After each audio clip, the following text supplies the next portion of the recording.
mwebadde ddala kansubire nti oli bulungi nate nkwaniriza bakulu temubuuza ku bantu ndi ne cousin furniture director nsaba ababuuzeeko nga bulijjo abatugoberera episodes obw'enjawulo mwebale nnyo mwebadde ddala naye nga ye buli luvannyuma lwa nnaku nga ziizo atuwaayo kamu bubiri n'atuwaayo oluvannyuma lwa nnaku emu bbiri n'atuwaayo kikulu kya byonna yagamba ajja kutubuulirira mpaka kuwulira bubi sababuuze ku bannayuganda tubeeyanziza nnyo bannaffe mwenna bali ku mukutu gwaffe omunene big brother amannya Omulangira Henry Kimbugwe director Coslin Furniture ne Mugaba Furniture Mart. Mugaba Furniture Mart ate bo bakola be babajja Mugaba Furniture Mart ate bo babajja Coslin Furniture be importer.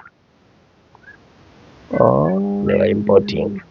With a short period, it was the end of this year. Kuwanagana kulabanga tuzimba company called Intelligence that tuzikolera one. Ntebo zikolera one. Ngato kyatika kuva bunaayira.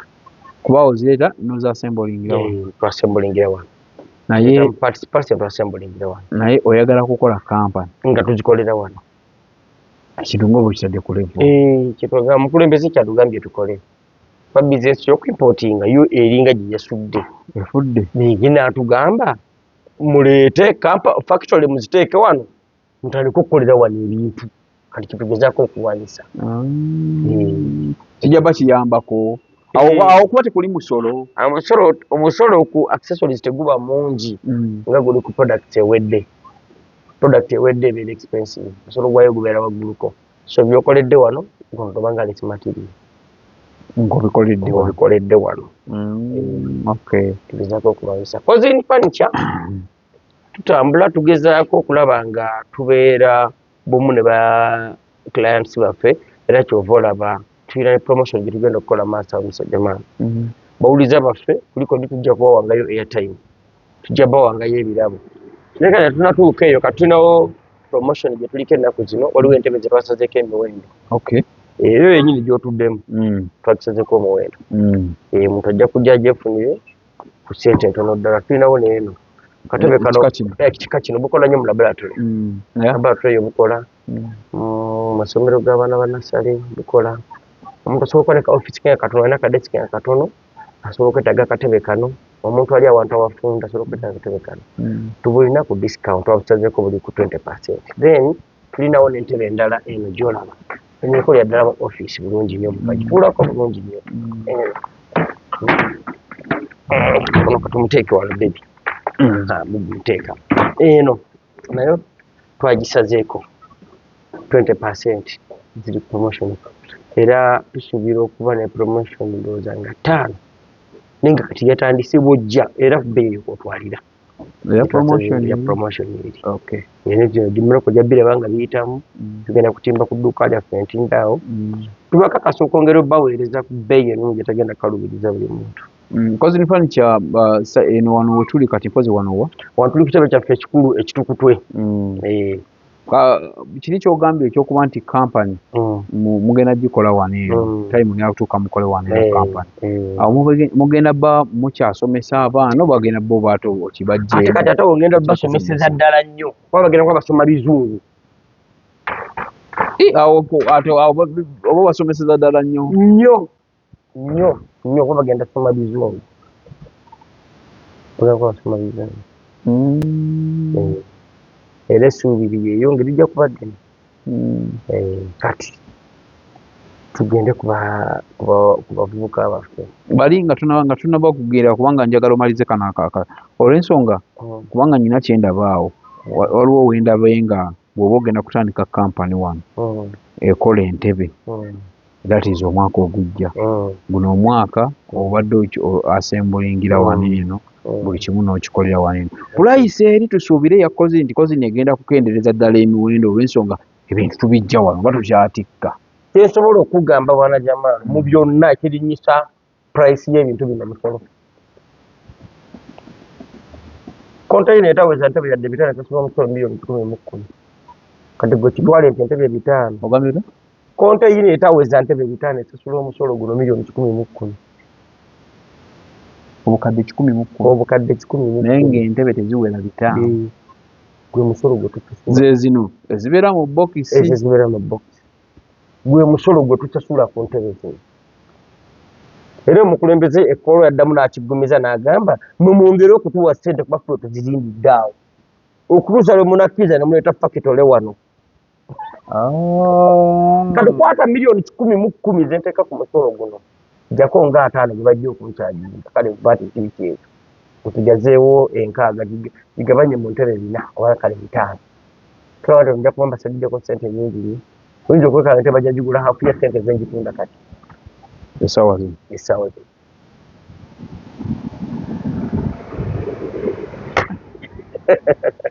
so akoze factory wano wennyini oba omusinga olw'ensonga nti omusolo oba ogwewaze oba weewaze ebintu bingi nti n'abaana wale yange weeri director bano abayiga bano bokyabayigiriza sobola kubata kuba nze Katonda yansindika kuyigiriza bantu kukyusa ggwanga sijja bbawa ssente naye nja bbawa amagezi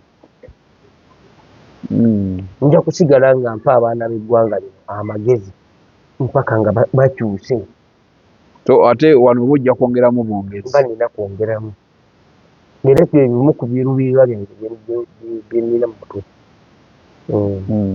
bavubuka bangi bwe tobasalire magezi tujja kubasoma olaba kati obadya bwe bakwata abantu balina tteke gye baleesa kuva mabega nagikukuba buli gwe bagikuba amanazirika kati abantu abo engeri yokka gye tusobola okubakwata obalemesa okukola ekyo kubateeka mu workshop eyo enava yakooye nga kimanyi omwezi ajja kunyokola n'emitwalo gy'5 oba 10 kale 3 tosobola genda kukwata muntu kabadi gavumenti olinawo kyoyinza okugyetaaza in case awo otuuse ku layini y'okuba nti okoze factory wano kubanga wali emabega oba obadde ogamba musolo magutonyerezeko biki naye ng'omukulembeze w'eggwanga tannaba kuvaayo okugamba nti mpaka bwe munaaleeta wano factory tugenda kubaggyako omusolo ekyo kati mwakitegedde nti mwagala kupanga kulaba nga mukola wano factory yo ogyagazaaki gavumenti enjagaza awo kunnyambako kunkendeza ku musolo nyingiza mashini gw'okuyingiza mashini ezikola ebintu ebyo oba ennyambeko banzikirize mashini nzireete kuba ekyamazima wenzija mashini ninawo naye mu byonna ne kati ekyazisiba okujja musolo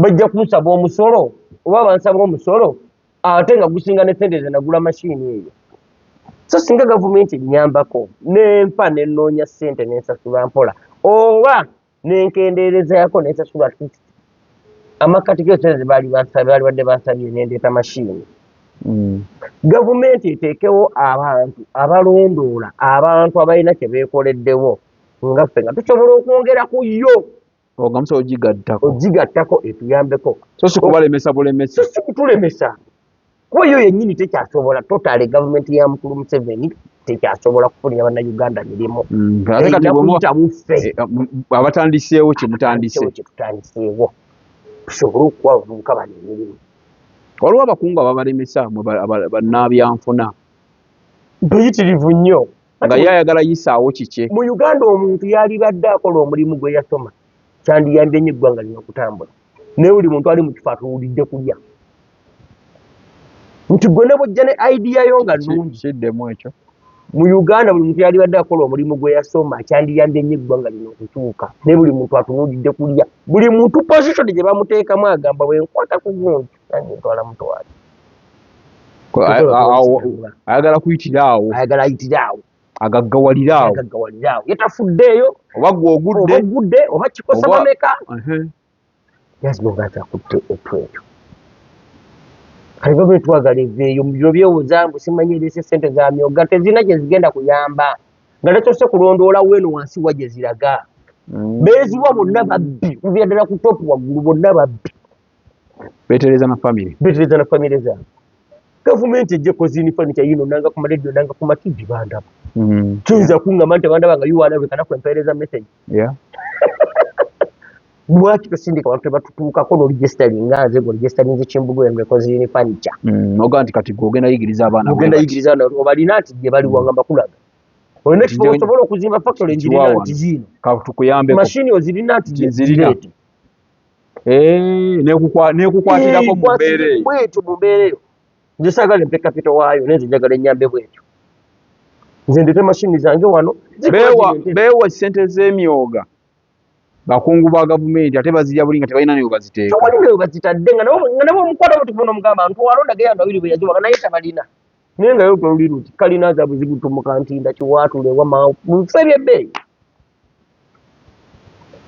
ebyo bintu mwami Museveni abimanyi bwaba tabimanyi yezaabawo gaba kibyala bibikulakulanyiza eggwanga bye bakola abimanyi n'asirika kala badwaliro lyerubo watandikire awo unduumeko bwagenda olyaggwa abaana bakwata obubadiya kubba emikiwanuka ssaawa 2 ez'okumakya olwoteke gye nalaba abaana abakuba teke wano emulagaawo wewandegeyo omusajja n'azirika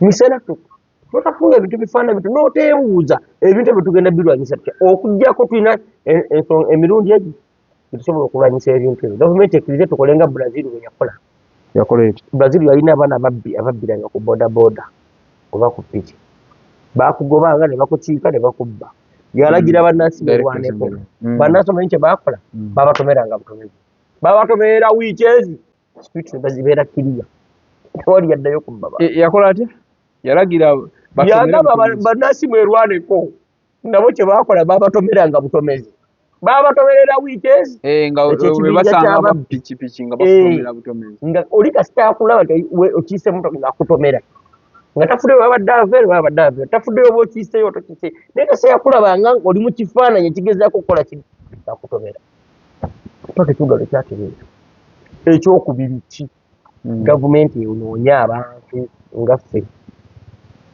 ereme kutulwanyisa etweyambise tugitendekera abavubuka bafune emirimu tulekerawo okulwanira entebe egi yoma yagala kubeera MP kakyaye bw'otuuka eri kulya kyavudde mu kuweereza wabula abamanyi nti ngenda kulya guli gwafuuse maka tulina emirimu ebiri mu Uganda egikyasinza okuba egyettunzi kuvuma Bobi Wine na bamemba wa Parliament emirimu egi kati oli muntu gyatunuulidde naye abali nabagezaako okulwa okuvuma Bobi Wine mulimu ate kati gwe wabulabye omukulu bwanika kye yakoze yabadde ku mulimu gwe omuntu eyavuganya ne bagamba yali namba 2 oba kale yawangula obululu olwa yawangamira gati yali namba 2 we gweosobola okumudda maaso neyogera naye ngaomusangamu naye nga sebo gwe tulaba nti alina kyabeera akolerera abaali ku mulimu kati gamba emirimu giri egi ebiri mu Uganda bantu gye balwanira okuvuma Bobi Wine n'okufuuka memba wa Parliament kuba bakimanyi bwe nvuma ngenda kulya Nwa Parliament oluyingirayo munda bapababa mba mmaze kulya era ojja kwekanga musajja emyalo ekintu ekyo gavumenti bwe takitereeza tetujja kuddamu kulonda ate tulonda ki nga betulonda tebakyatugaza akawa Parliament tulonda ki nga tebakyatugaza kuba onoonya ne kye batula ne bateesa ekikulu tekikubula onoonya kye batuula okuteesa nekikubula bino bye twogera byali badde byabwe nga be babiteesa kuba gavumenti esobola okubawuliriza oba njogende ku MP wange wano w'abakyala mukyala mubaka waffe wano neyiba wanfe wano buka ennyumba emu ey'okubinja eyi simulaba nkola yali atubuliza yadde olukiiko lw'abakyala nti abannanga abakyala bwe nabaddeatambula ero nasaseeyo kano mukoze tutya abakulembeze betulina simukuba naye mubaka wa Parliament naye tatuuzangako wadde ekyo ekyokulabirako nze kyenkuwadde si yekka n'abalala ate naye togenda kumunenya kuba naye gye yagenda kye yasangayo yasanga biri bityo naye agoberera sisitimu kwata mwezi guweddeko waliwo ensako ezze wano agala kuyisa watogikwata kutugabatako ekikumi kubba abantu ku mobile money waliwo sente ze basala nga totegeera bannange temukizibiikirize mukwate ekikumi ku akawunti babba gavumenti yonna eyonoonese yonna kati mwe bannabyanfuna mmwe mulina otereeza eggwanga kati mugenda litereeza mutya tetusobola nti ababbi batulwanyisa ate nga bayina ensi baagala kugireka nga yababbi gwati gwoba ono bbaani ate tezinyenda ku bbaani nali wano drone namba ne parking awo ya URA ne bavaamu wana abantu 8 nyentula wali bakwata bulungi mu omuntu yali manuse mbugwe nzewuwo kukusomesa kutya bogenda okunganyanga emisolo kolekitandike bulungi modere naye bafundikira bandaga ifrizi nungi nyonyo nekigenda okunyambako enja kundaga bizinesi kati nze kwata bizinesi yange njiteeke mu lujjudde kuname mumugirengere mpaka mu byenda munda ekyo nakyo mugenda kuwona n'omusuubuzi mpaka nga obusuubuzi bantu babuvuddeko ne mba kyemwagala abasuubuzi beesonyiwa okusuubula ate bajja kikola oba omulengedde munda ne bw'obeera gwe twali mutasobola kukola tuzza ku VAT 18%.